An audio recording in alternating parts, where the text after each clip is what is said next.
Hello दोस्तों, राधे राधे। तो दोस्तों, कैसे हैं आप सब। तो मैं आपके लिए एक बहुत ही अच्छी स्टोरी लेके आई हूँ। भगवान कृष्ण के मित्र होते हुए भी सुदामा इतने गरीब क्यों थे, ये सवाल तो आप सभी के मन में होगा। तो दोस्तों, इसी से जुड़ी एक बहुत ही रोचक स्टोरी मैं आपके लिए लेके आई हूँ।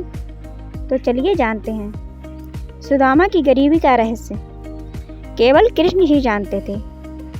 भगवान कृष्ण के मित्र सुदामा की गरीबी की कहानी तो आपने जरूर पढ़ी और सुनी होगी। इसके पीछे सुदामा की बेईमानी की कथा भी काफ़ी प्रचलित है, मगर सुदामा की बेईमानी के पीछे एक गहरा रहस्य छुपा है जिसे सिर्फ कृष्ण ही जानते थे। इसलिए श्री कृष्ण ने अपने मित्र की सहायता की और उन्हें धनवान बना दिया। दरअसल सुदामा जी की गरीबी के पीछे बहुत बड़ा रहस्य है। श्री कृष्ण के प्रति उनकी परम मित्रता थी।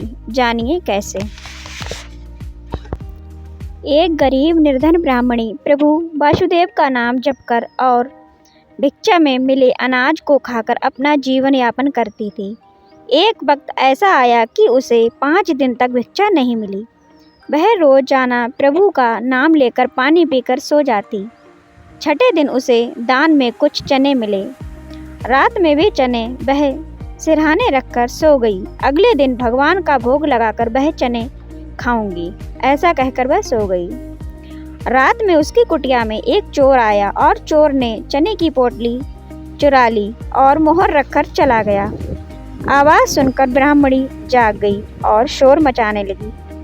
उसकी आवाज़ सुनकर गांव वाले चोर को पकड़ने के लिए भागे तो चोर संदीपनी मुनि के आश्रम में छिप गए। संदीपनी मुनि के आश्रम में ही कृष्ण और सुदामा उन दिनों शिक्षा ग्रहण कर रहे थे।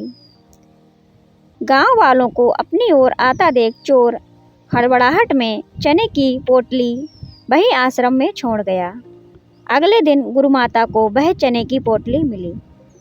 उधर भूख से यह व्याकुल ब्राह्मणी को जब पता चला कि चोर उसके चने की पोटली चुरा कर ले गए, तो उसने श्राप दिया कि जो भी उसके चने को खाएगा वह दरिद्र हो जाएगा, अर्थात गरीब हो जाएगा। सुदामा और कृष्ण रोजाना की तरह जंगल में लकड़ी लेने जा रहे थे।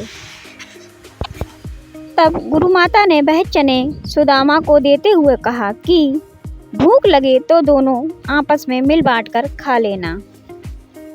सुदामा जी ब्रह्मज्ञानी थे। चने की पोटली उनके हाथ में आते ही उन्हें सारा रहस्य समझ आ गया।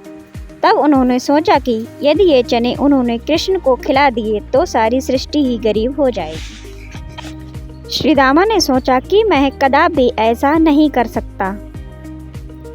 मेरे रहते मेरे भगवान दरिद्र हो जाएं, ऐसा मैं होने नहीं दूंगा। इसीलिए उन्होंने बिना कृष्ण को दिए सारे चने खुद खा लिए। मगर भगवान कृष्ण भी समझ गए थे कि सुदामा ने ऐसा क्यों किया। फिर कई वर्षों बाद सुदामा जब कृष्ण के द्वार पर आए तो उन्होंने अपने इस परम मित्र को गले लगाकर उनकी सारी दरिद्रता दूर कर दी। तो दोस्तों, ये स्टोरी आपको कैसी लगी कमेंट में ज़रूर बताएं।